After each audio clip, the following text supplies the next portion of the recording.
But first, this fear over shootings, weapons calls, fights, and loud noise complaints. An Akron strip club causing major headaches for police, council members, especially neighbors.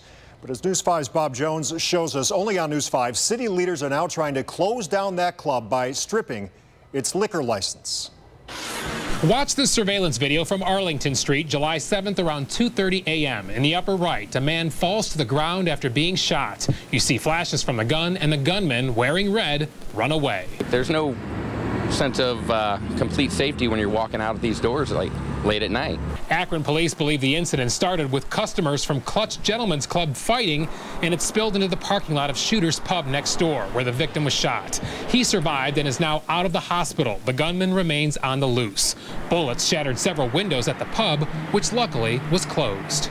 I want to see him get shut down, get him out of this community. It's done nothing but cause problems for all the people that live in the area. News 5 discovered police have been called to the strip club 80 times since last year.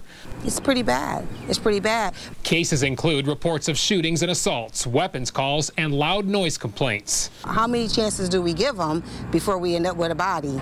Tara Samples, part of Akron City Council, which unanimously passed a resolution trying to block Clutch from renewing its liquor permit, which effectively would close it down. At some point, we have to think about the residents and the businesses around here and how it's adversely affecting them.